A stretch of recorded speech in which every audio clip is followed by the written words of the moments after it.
Welcome to another episode of the Underground Bunker Podcast. This is your proprietor, Tony Ortega. And recently, well, once just this week and once a year ago, we had film reviews from my old friend, Luke Thompson. And both times, the reaction from readers was really, really great. People loved his reviews. I thought we'll have him on the podcast so y'all can meet the guy that writes these great film reviews for us. Luke, welcome to the Underground Bunker Podcast. Well, Tony, it's great to be here. I apologize in advance for anyone who tuned in thinking they were going to hear an ex Scientologist or something because I'm not that. But I was thinking about this. You probably know more about Scientology than I know about movies. So I think we'll be fine because I we met. Let's do a little bit of background. We met at a newspaper called New Times Los Angeles. I yeah, think we both got there around the same time. I got there in 99. yeah, 99, about fall of 99. They did the test earlier in the year, and yeah, They had started that publication up in 96 from some previous publications, yeah. and you and I got there about 99. Real feisty, fun paper, great people, had some great experiences, and you were kind enough to take me along to some screenings, which was really thrilling for me. So we got to know each other, and we've known each other for a long time. And one of the things that was going on there, I had already started writing about Scientology a few years before I got there. And then for me, it was really thrilling to be in Los Angeles, where I'm from, writing about Scientology, because I mean, that's one of the best places to do that. And you were seeing that going on. You could see what was happening with Scientology in Hollywood and that kind of thing. So you're not somebody that's not new to the subject. You've been around a long time. But then I remember in 2000, Battlefield Earth came out. Yeah.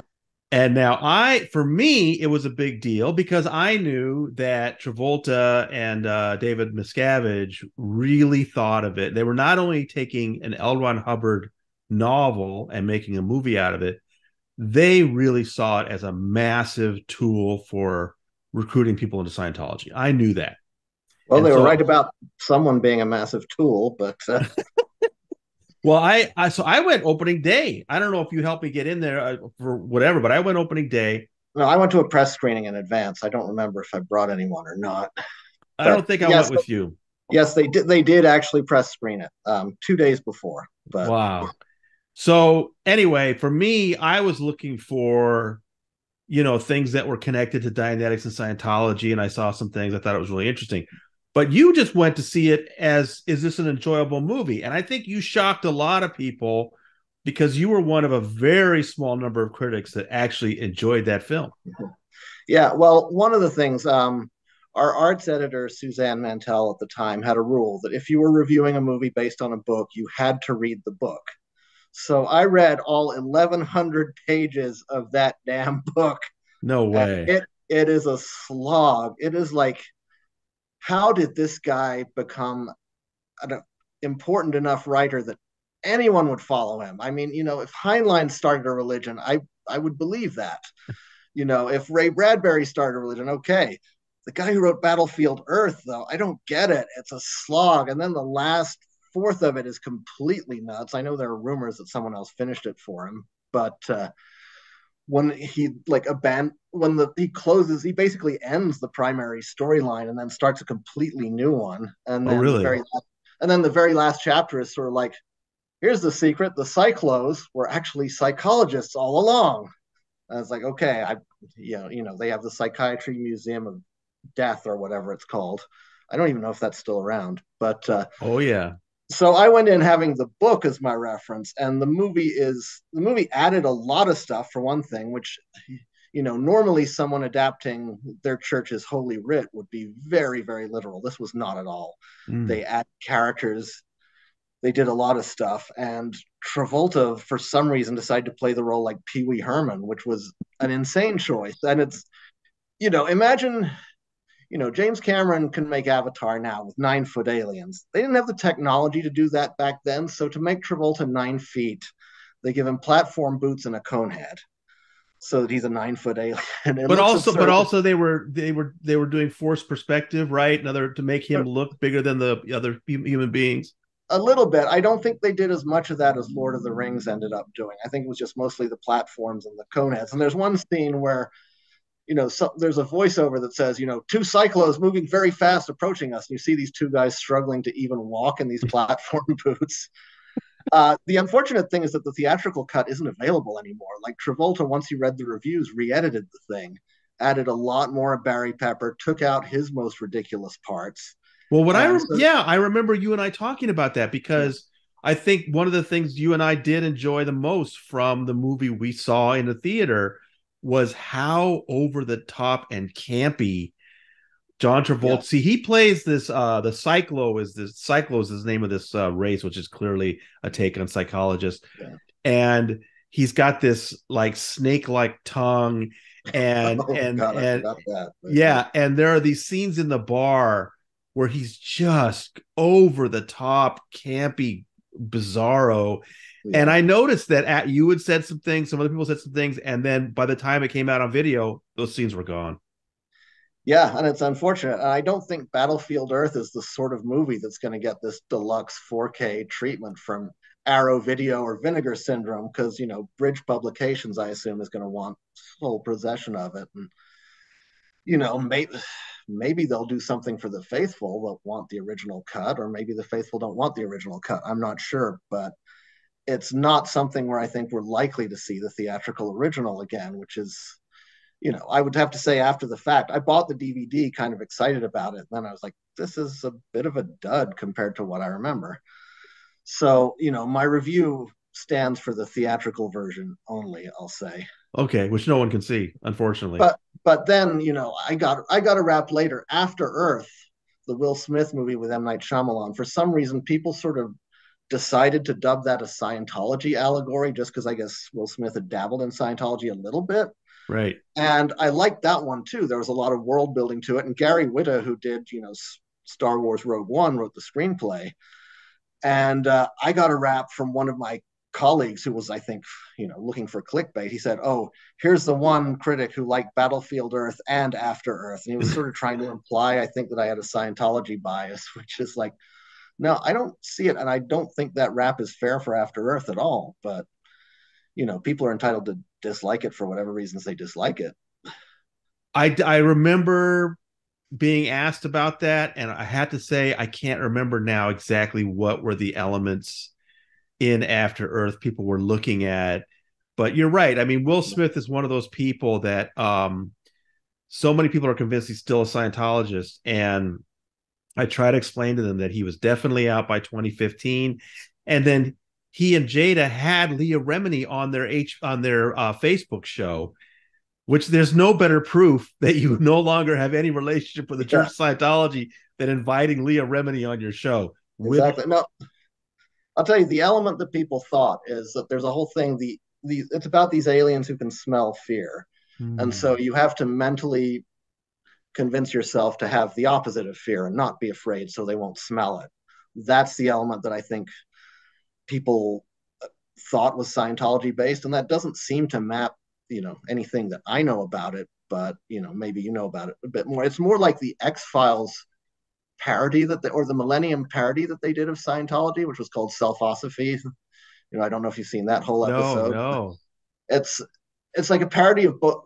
They have this character called Onan Gupta, who's a parody of both Deepak Chopra and L. Ron Hubbard, and he has a philosophy called Selfosophy, and his whole thing is once you think a negative thought, force yourself to think the opposite. And Wow. at the end of it, one of the criminals who's part of this faith is about to jump across a roof, and the good guy says, "Don't do it. You can't make it." And he's like, "I can if I believe I can." And then he tries to jump and fails. So There I are think that was more like, I think, After Earth than there are actual there are Scientology. so many parodies of Scientology now. I can't keep track of them all. Practically every series has a joke about Scientology, and some of them are just throwaways, but some of them are, the Kaminsky method, for example. And let's just bow our heads in Alan Arkin's direction for a moment. fantastic actor. Yeah. The Kominsky method had an elaborate Scientology plot line, and the language was perfect, which you don't often see. And then I found out from Jeff Levin that the creator of that series, uh, help me, Luke. Oh, I don't know. I'm not as good with TV, I'm afraid. There's so many movies I don't have time for TV, except for the ones that are sort of semi-streaming premieres. So Oh, it'll come to me in a second. But he was a Scientologist, we found out, and that's why the language of it was so perfect. It'll come to me. He's very famous, and it's someone in the terrible. comments is going to roast us for that. For not Oh, knowing I that. know you Sure. old farts can't remember anything. So anyway, so anyway, when Top Gun came up last year, you said that you were going to get to go to a screening, but would I be interested in a review? And I said, sure. And I had no idea if you were going to like it or not, but I love your reviews. I knew that you would have fun with it either way. And then you named Tom Cruise's character Narcissist Navy Jesus, Yeah. and it was a huge, huge hit. Uh, what do you have any other thoughts about that film a year later? I I can't believe people loved it as much as they did and gave it a pass as much as they did. I found it just insufferable. Especially even comparing it to Mission Impossible, which I'm not the hugest fan of that series, but in that he actually plays vulnerable sometimes. In Top Gun, he's playing the perfect person. He's 60 years old and still the best fighter pilot in the world, which is almost physically impossible. Obviously, he supposedly flew an actual jet in it, but presumably on a choreographed path and not actually doing surprise evasions or anything like that. The sex scene in it is ridiculous. It's almost fully clothed and edited to shit. I don't know if you've even seen this movie, but don't.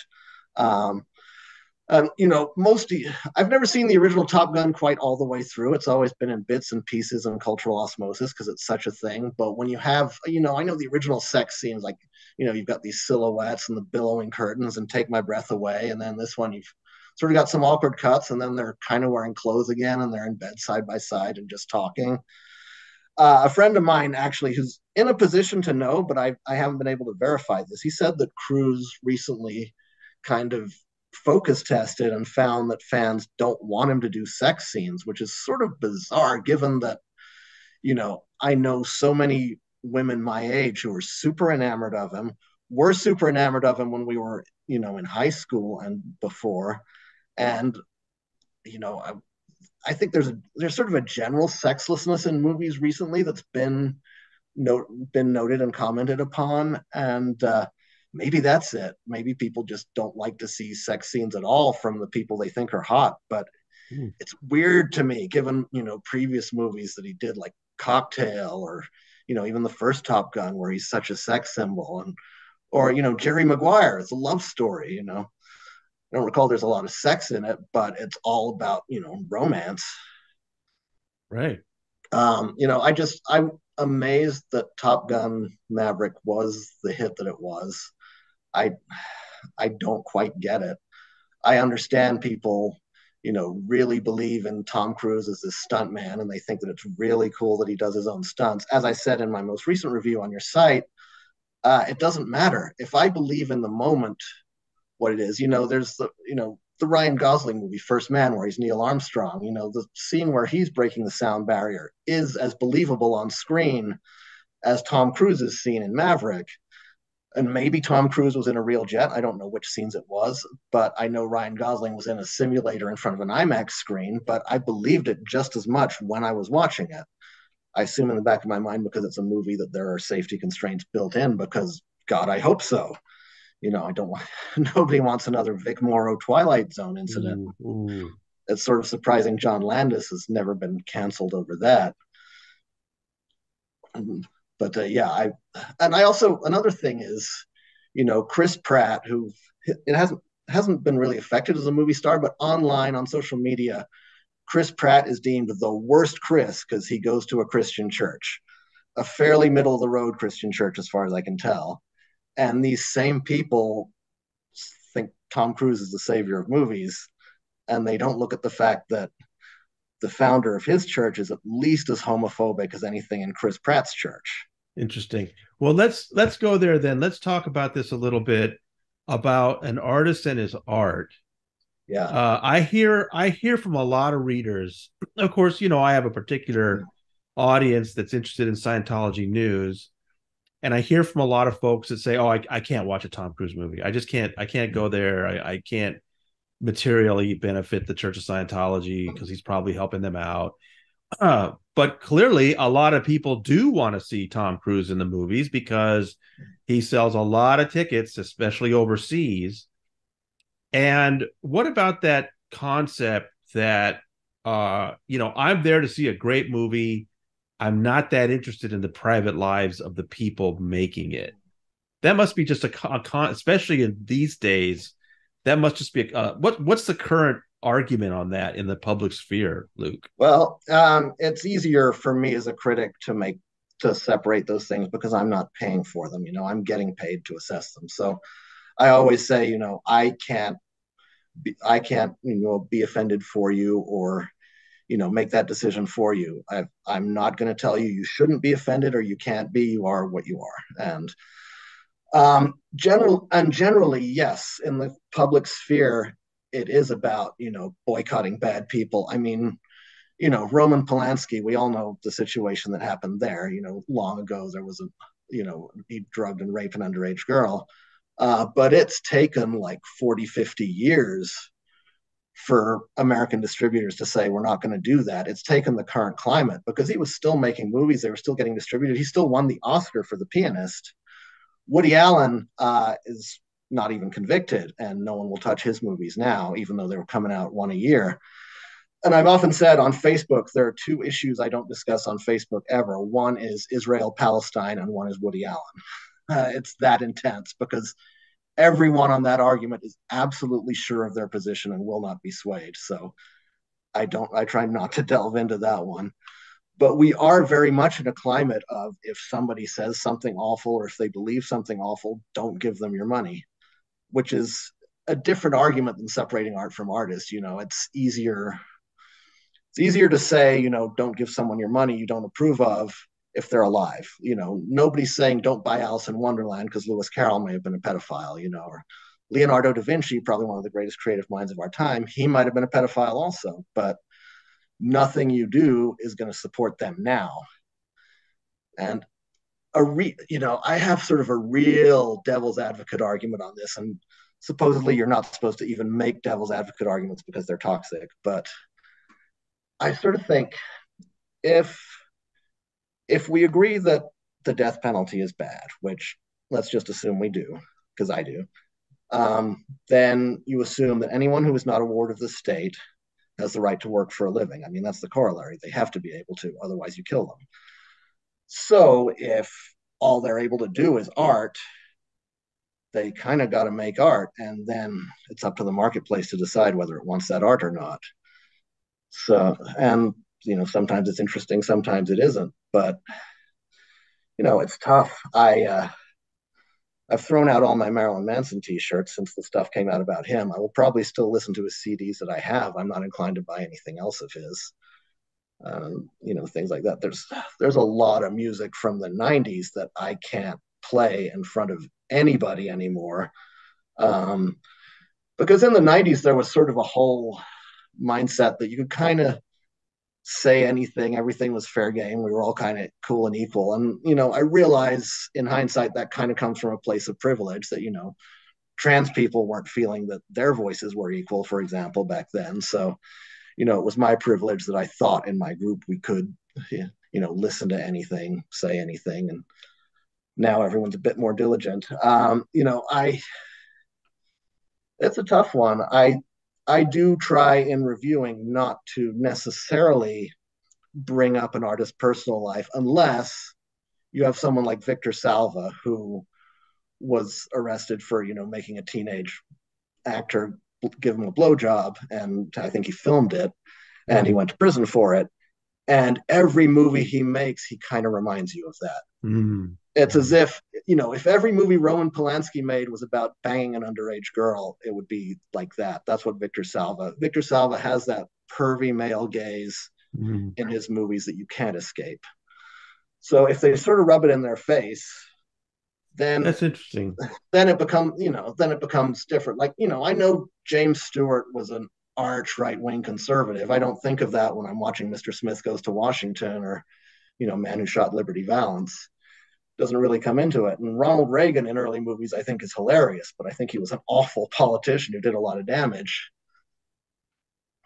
Yeah, I mean, it's those are interesting fault lines you're describing. I think with Cruise, I understand people who say they don't want to see his films because of his association with Scientology.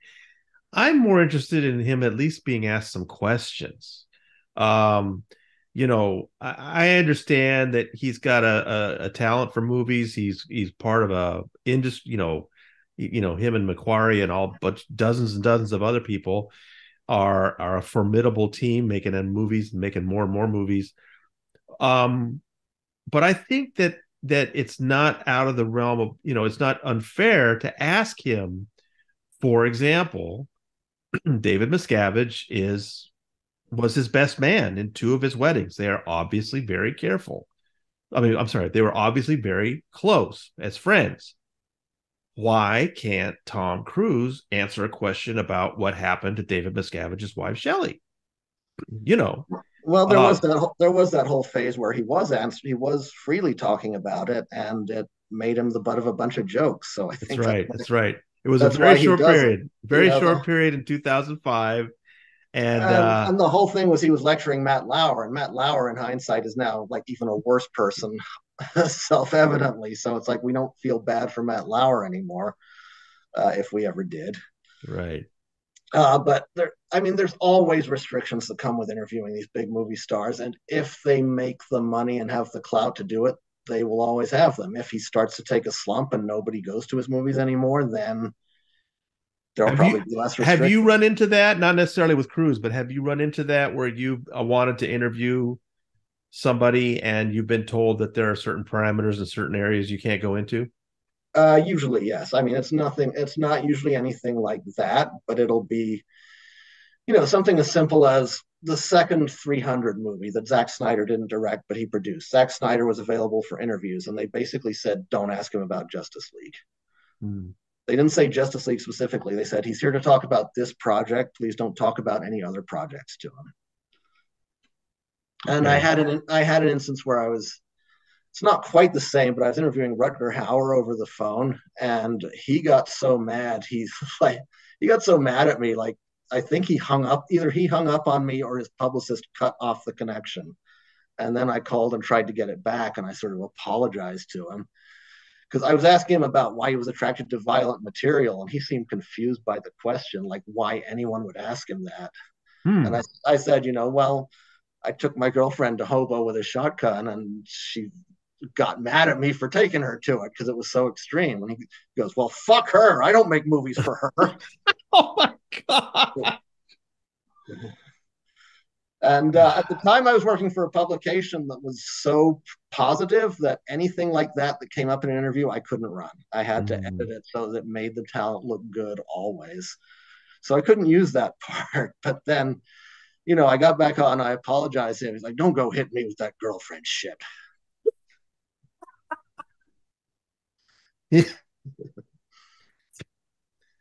Ah, wow. So, I mean, it's small things like that. I mean, and for the sort of publications that I work for, nobody's looking for a hard hitting interview about someone's faith generally. So it's not, that's not the sort of thing that really comes up unless we agree in advance that it was. Like I did an interview with Travis Knight for Forbes, and we agreed, this is Forbes. We want a really long form interview, and we want you to be able to talk about, the fact that you're the son of Phil Knight and how your business savvy compares to, the head of Nike. And, we sort of agreed in advance that that was going to be part of it. But then I did a piece on a Leica movie for another company I wrote for, and they said, please take out the bit about his father. Huh. Because Kubo and the Two Strings is very much a movie. about a character with daddy issues, and it's very personal to Travis Knight. And so I made an analogy, and they said, please take that out. Huh, I interesting. don't remember if that was Leica that asked or if it was the editorial above me, but either one of them did. I don't want to place a hard blame when I don't call exactly, Sure. but it was definitely not to be part of that story. Right. Whereas for the Forbes story, it absolutely was. Right. Okay. Well, that's why I'm glad you're writing for the Underground Bunker, because you can write whatever you are thinking. And Yeah. so tell us a little bit about this Mission Impossible and your thoughts about that. The new it's the seventh. It's the first part of the seventh one. Yes. And the idea originally was this would be the grand finale, but they've already walking that back. Uh, Part of the reason is because Tom Cruise hasn't made a lot of money in anything but Mission Impossible movies. And the brilliance of Top Gun Maverick is they sort of acted like it was a semi spin off because he was doing the real stuff in the plane. So it kind of had the Mission Impossible rub to it. But it does show you how much better Christopher McQuarrie is as a director than Joseph Kosinski. And weirdly, I love Kosinski and Cruise's previous movie together, Oblivion. I thought that was wonderful. It didn't do well at all. Um, this one, it's, McQuarrie says, oh, it was too much story to put in one movie, which is utter nonsense. This is action sequences, and in the middle, a lot of characters talk and get out some exposition. And the funniest thing that I noticed is, which is in the review, is that there's a part where he's recruiting Haley Atwell into the IMF, and it's a total cult initiation. He's basically saying, you can either join us now or you can try to go back to your regular life, but you'll be killed immediately. And it reminds me, of the time a couple of friends of mine back in their 20s, they were all, cocky, and they're like, let's take a tour of the Scientology building just for fun. And they did. And they came back talking about a video that they saw where they're like, which I'm sure you've written about and know about, where they said, you could try Scientology or you could blow your brains out. They that's kept quoting that. That's their quote. I haven't seen it, so it's called the orientation film, and then there's you can find the line. The Larry Anderson was the narrator on that, and it's almost exactly like you just said. It's crazy. but they don't quite say that. They don't imply in Mission Impossible that Haley Atwell's going to kill herself, but that if she goes back to her normal life, someone is going to do it. So she should, join the Impossible Mission Force, and at which point she's still going to have to take orders for the rest of her life. So it's a freedom, but not freedom, which is kind of interesting. And then there's a part where the AI basically says it's going to set off a nuclear bomb unless Simon Pegg passes a personality test, which, anyone who knows anything about even what Scientology says about itself is that they offer free personality tests. So Right. it also has like Riddler style riddles from Batman, but it intersperses them with personal questions that he has to be fully honest about, or the AI will know if he's lying. So, that kind of struck me as well. But I will say that the third act of this movie is wonderfully done. It's tension, it's piles, thing upon thing until it's almost ridiculous, almost cartoony, and pulls back from being completely cartoony. Mm-hmm. And the fact that Tom Cruise is actually able to act like he doesn't want to do the big stunts when that that's exactly why he made this movie, is so he could do them. He's believable in that moment. It's the funniest. It's the only real moments of humor in the movie, or when he sort of realizes what the thing is he has to do, and he's like, "Oh hell no! Why'd you make me do this?" And I, as a critic, I know, well, Tom Cruise wanted to do that, and that's why. But as a viewer in the story, I'm like, that's hilarious that they keep making him do this ridiculous stuff and he has to keep agreeing. So that Ethan Hunt is otherwise a pretty humorless and increasingly saint-like, Christ-like character. So, Hmm. again, supposedly it's focus tested that people don't want to see him in sex scenes, but he surrounds himself with beautiful leading ladies and then does nothing with them, which is interesting. Hmm. Well, let's talk about his acting ability for a minute. I mean, I remember he was very good in Magnolia. He was Yeah. very good as kind of a cult leader in Magnolia. Um, Didn't you write about one of those self-help gurus at one point that he was basing that on? Ross something or other, the uh, artist. yes, I wrote about. It's right. I had back in 99 or 2000 at New Times LA. I wrote about two of these pickup artist guys that were suing each other. That's what made it Yeah. especially fun. And Jeff, was it Jeffrey Ross was the name? I'm forgetting that. No, Jeff Ross, name of a comedian. I'm Yeah, forgetting. no, I think Ross is his first name, but I forget his surname. Maybe it was Ross Jeffries, and then the other guy's name was Steele. And they, what was fun about it was they had completely different approaches to picking up women, and they hated each other's guts, and they were suing each other. And definitely, Cruz's character was somewhat like one of these two guys, definitely. But I mean, he is a good actor. I don't know about Yeah. his choice of material, and you have written before about how there was a period when he really seemed to be trying to work with great directors and maybe stretch himself a little bit, but now it's just sort of a action formula. Even Mission Impossible began as that. Like every movie was supposed to be completely different and in the style of the director that was doing it. Like Brian De Palma is the first one. John Woo's the second one, and it is the most John Woo movie that ever John Wooed, frankly.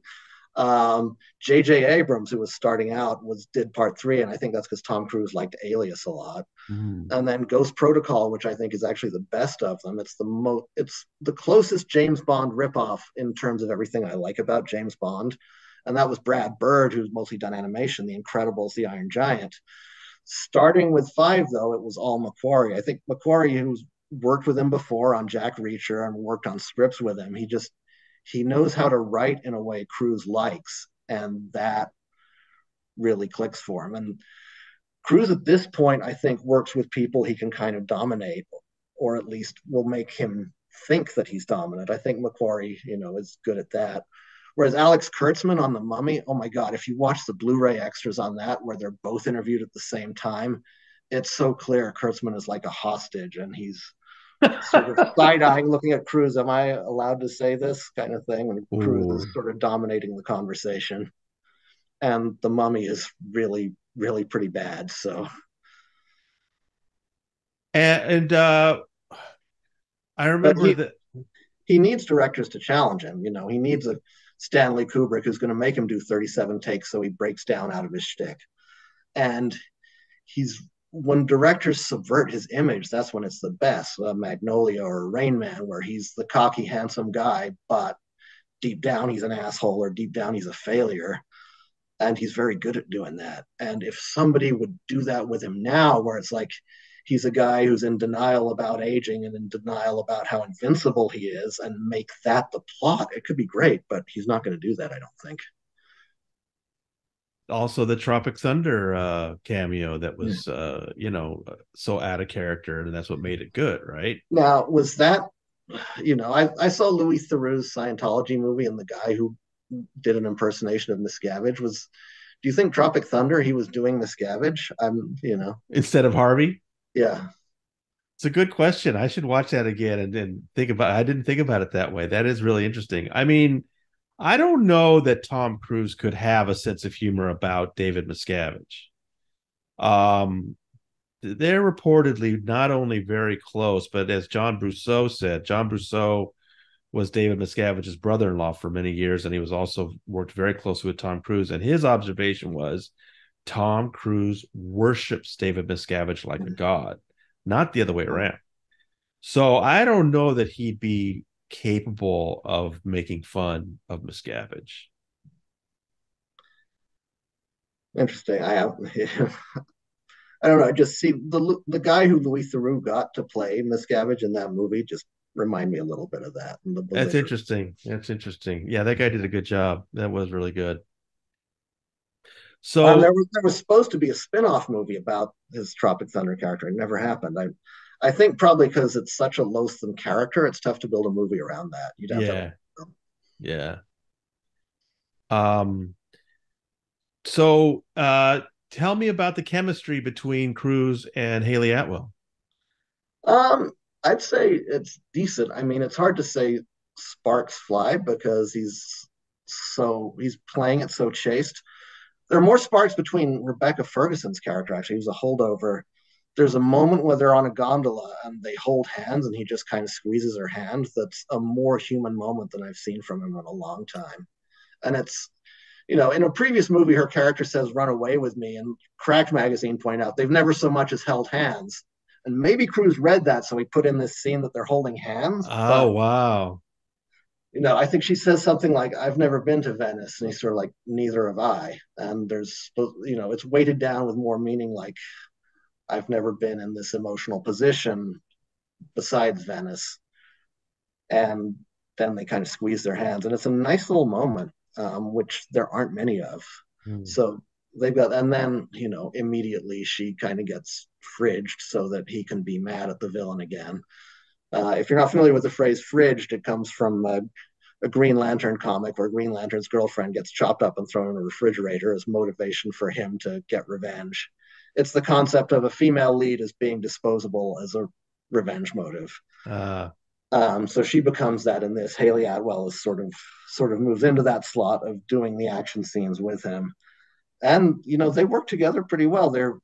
She's playing a pickpocket. He's, of course, because he's Ethan Hunt, he's even better than the world's greatest pickpocket. So they sort of tee off with sleight of hand, which is interesting to see him learning a smaller skill as opposed to falling off something.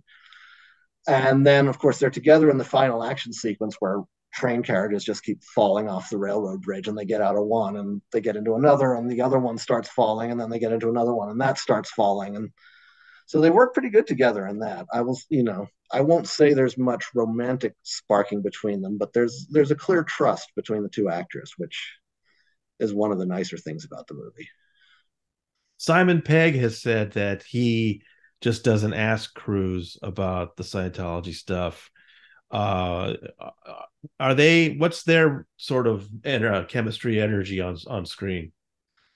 Well, the more I think about it, they're actually separate a lot. They often go off on their own things and they're talking to each other on headsets because Cruise's character Ethan tends to be in the thick of the action, and Benji, played by Simon Pegg, and Luther, played by Ving Rhames, are the rest of his team. And they sort of, in this movie, they're kind of competing as to which one is the better hacker and providing the better backup for him, which you'd think if they're the greatest team in the world and there's only three of them, that they'd have that worked out by now. Right. But it adds a note of conflict. It gives Ving Rhames and Simon Pegg something to do. So they are separate. And I understand not asking about that. I have friends that I don't talk about their faith either. And, we want to stay friends. It's notable how, old Simon Pegg looks. He is Really? allowing himself to age the way Tom Cruise isn't.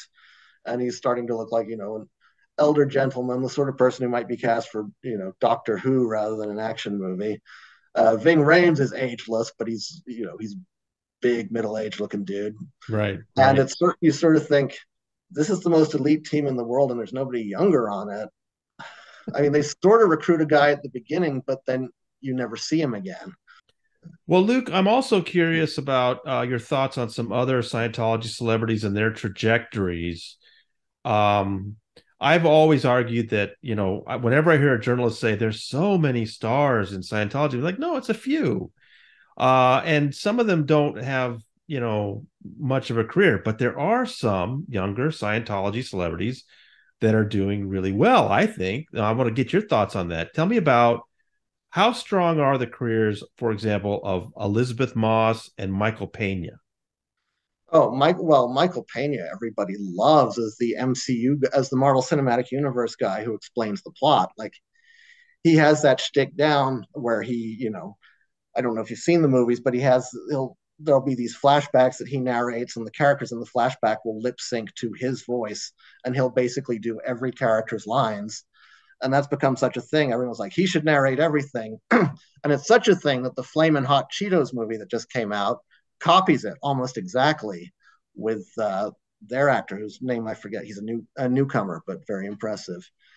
So yeah, Michael Pena has his own action figure, which isn't a common thing for celebrity Scientologists, whether by coincidence or not. But we've talked about this. There aren't any American-made Tom Cruise action figures at all, which is may surprise people. There are barely any John Travolta ones. He's only made ones that give revenues to charity and his church. So Michael Pena is super hot, I think. Who else did we say? Elizabeth Moss also. I think it's notable that Elizabeth Moss always plays women who are nearly always plays women who are abused and terrorized, and it's like, draw your own conclusions there. She's very convincing at it. The Handmaid's Tale. I haven't watched, but my impression is it's about a religious cult that takes over the country. That's what so many Yeah. journalists have asked. It's like, how Yeah. does she get away with starring in a series about a totalitarian dystopia when she was raised in one?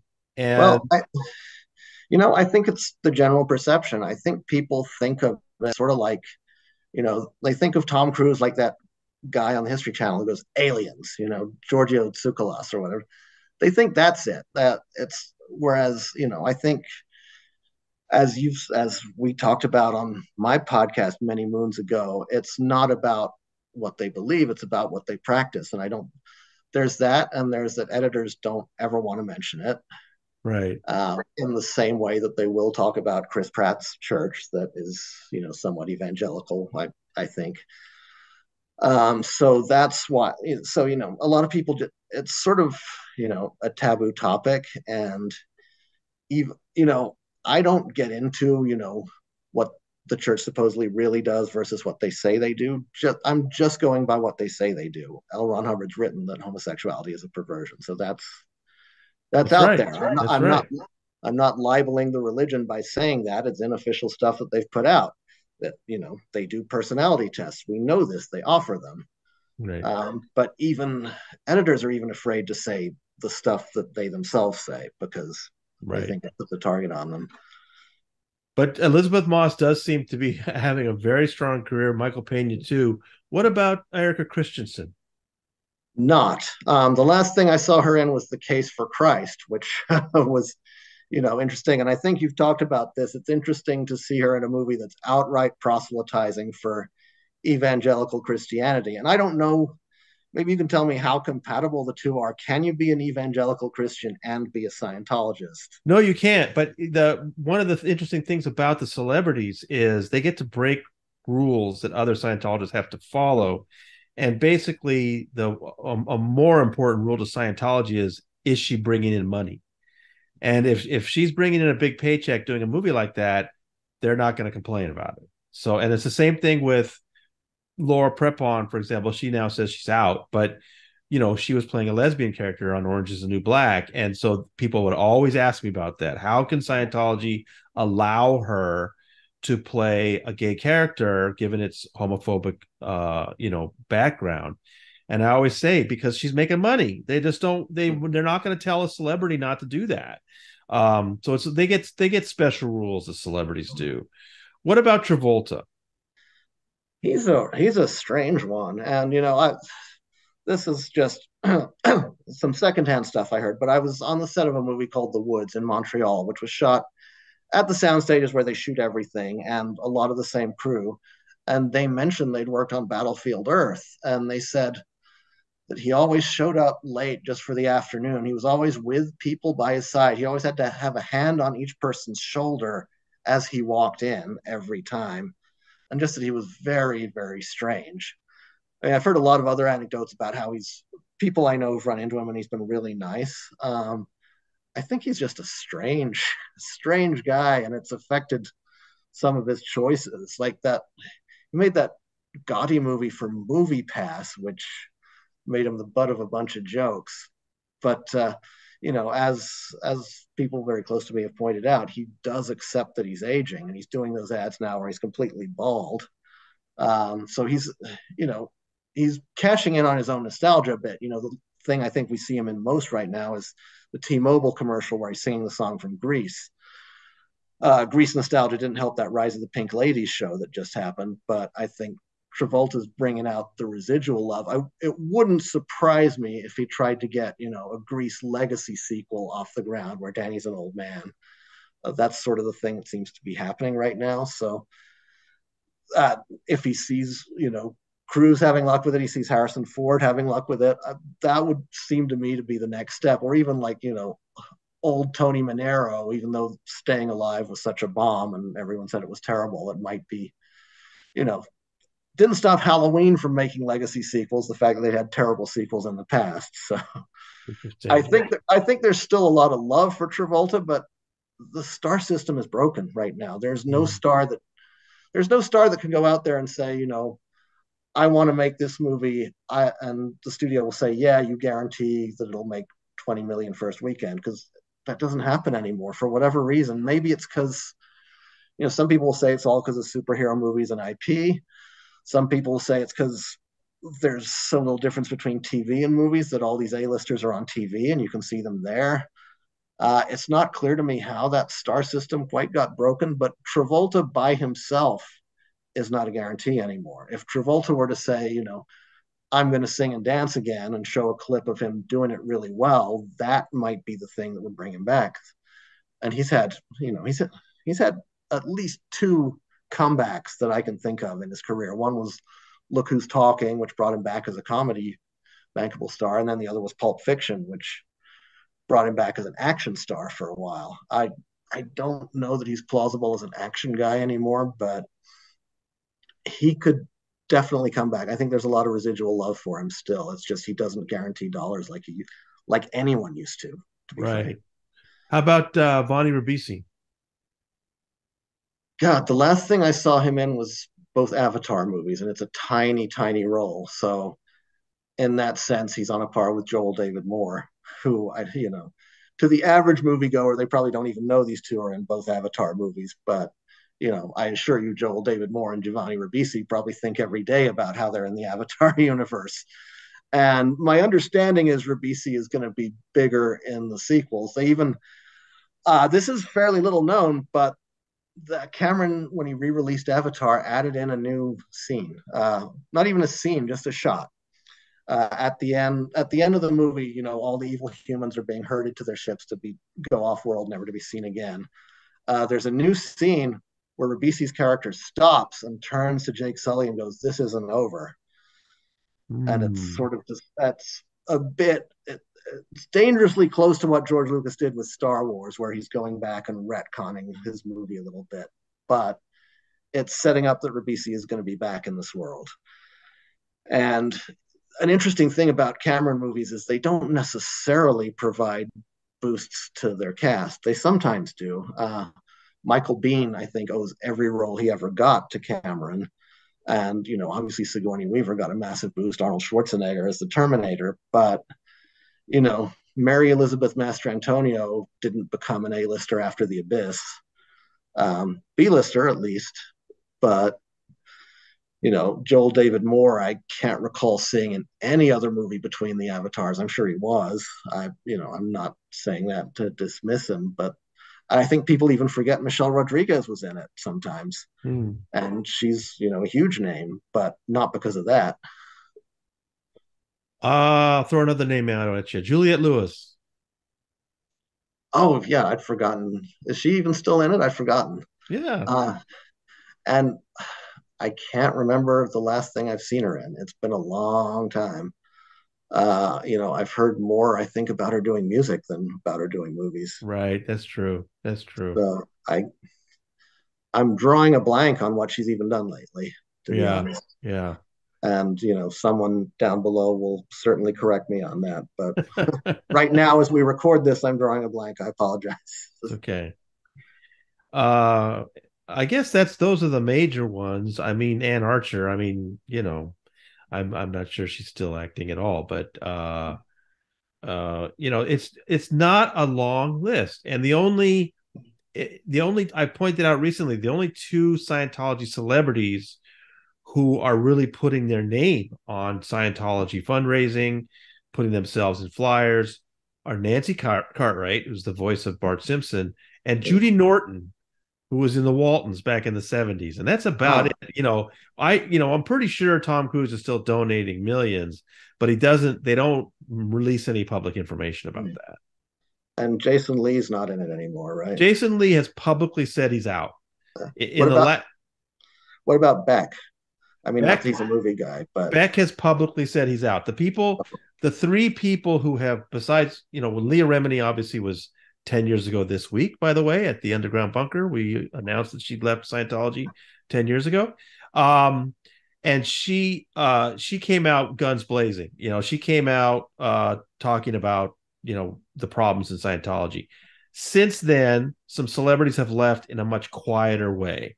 Uh, Laura Prepon, Beck, and Laura Prepon, Beck, and who was the one we were just saying? Oh, Jason Lee, all just gave little quotes in newspapers. I think Beck was in an Australian newspaper. Jason Lee's was in a regional paper in Texas, and Laura Prepon was in People magazine. And they just said, I'm not in that anymore, which was shocking. But they clearly did not intend to come out and criticize Scientology the way that Leah did. And then I haven't heard another word from any of the three of them about it. And I was going to say, I don't think we've heard much from Paul Haggis lately either. Well, I mean, Haggis was sued and found liable for raping Haley Breast, and he got a $10 million judgment against him. She's trying to collect that now. There were numerous women that testified against him in that case. And you see people like Leah Remini really sticking up for him, saying that she really feels like this is just not, she believes that Scientology is behind it. I've never found any evidence of that. I've certainly tried to find some. That's just a really unfortunate situation for Paul, and it's what's kind of strange about it is that he predicted something like that would happen when he was interviewed by Lawrence Wright in the New Yorker. Very near the end of the article, he says, "You will probably see me in a scandal in a few years." That's how Scientology operates. So they tried to introduce that evidence at the trial, but the jury didn't buy it. Well, I mean, it would also be a great pre-alibi if you wanted to do something like that on the other hand. So You've seen too many movies, Lou. that's my job. So tell people where they can read your stuff, because I think, like I said, the Underground Bunker readers just really, really enjoyed both your reviews of Top Gun Maverick and now the new Mission Impossible film. Where can they see your work more regularly? Well, it's all over the place. If you're still on the hell site known as Twitter, the easiest thing is to follow me. Just LYT rules, LYTRULES is my social handle on most of those sites. The AV Club I review for. Superhero Hype is, I review superhero sci-fi movies, the big sci-fi fantasies. I also review toys there and do toy photo shoots. That's another side of what I do. The AV Club is sort of like, the non the mainstream movies that are not that. And then at a site called synagogues.com, which is CINEGODS, I review super independent films. At a site called filmsgonewild.com, I review festival films. Those two sites are all like super indie, super festival stuff you won't hear about for another couple of years. And a lot of people don't like reading reviews of stuff they don't know about. Some people really do, but it's where you'll see some gems first and also hear about some things that ought to be buried and never seen again. Can you give me an example of something that you got to see maybe a couple years before other people even heard of it? Um, that you liked? Gosh, I'm trying to think. Well, a long time ago, this isn't connected to those sites, but I was one of the first people to extol Louis C.K.'s first film, Tomorrow Night, which played for 2 weekend mornings at the Laemmle Sunset 5 in LA. And I said, you got to go out and see this movie. I know it's at 10 a.m. on Saturday and Sunday. You don't want to do it, but this is the best movie of the year. And nobody did, and it died. And then his second movie was Pootie Tang, which got destroyed by the studio. They chopped it up, took it away from him, and he hates it. But it became kind of a cult hit. I know a lot of people, like our old friend Joe Donnelly, who's like, "Thank you for turning me on to Pootie Tang."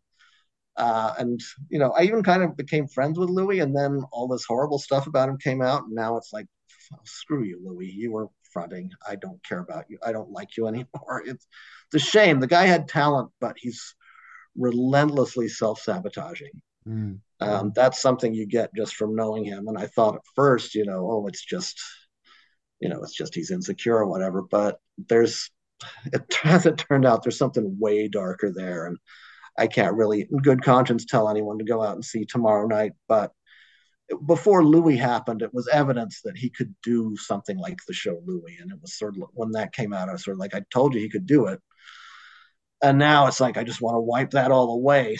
So maybe that's not the best example, but that is an example of a small one I saw that was sort of indicative of a guy who was going to be huge. And I'm telling you guys right now, there's a movie that's on Amazon Prime and Vudu called Backwards Faces. That's a small indie. That's one of my favorites of this year. So I don't know if it's going to be huge. My track record for predicting is sometimes 50-50, but my track record for knowing what I like, I'll stand by it. If it's a movie go it's the movie every amateur filmmaker wants to make because it's set entirely in an apartment. It has two cast members. It has more than two characters, by the way, but two cast members. And it's the writing just makes it compelling. And I wanted it to be longer than it was, but then when the ending came, I was like, that's a perfect ending. Okay, so Backwards Faces, check that out. The guy who made that, whose name I ought to have at my disposal, but don't. Um, there, that guy's a talent. He's, you know, and here I am plugging him without naming him, but it's not an easy name to remember. So People can look it up. They got the Google. All yeah, right. yeah, Well, listen, that seems like a lot of stuff you're doing, Luke. I hope you can keep up with it all. yeah. Well, I'm all over the place, but it's never, it keeps me busy anyway. Yeah, I really appreciate you contributing to the bunker. People loved it. And thank you so much for coming on the podcast, man. and I appreciate it too. I thought to end, you remember I made a video a long time ago that was impersonations of everyone at New Times. I thought I should try to do my Tony because I doubt anyone else does a Tony Ortega. Oh my God. I was sort of like, hey, you guys, how's it going? Going good. Oh, that's great. Is that me? Is that me? Yeah, that's you. Oh man. And you even had a action figure to represent me in that film. And it Yeah, was it was Eddie Guerrero, Latino Heat. Latino Heat. I also want to Yes. send a shout out to my friend Amanda, who came upon your work completely independently of me. So, All right. Listen, hey, Luke, Amanda. thank you so much, man. And can't wait for the next time I get a chance to get a review from you. Okay. I love it. I'll keep them coming as long as you keep wanting them. So, Okay. Thanks, Luke. have a Talk to you good one. later. Bye. Bye.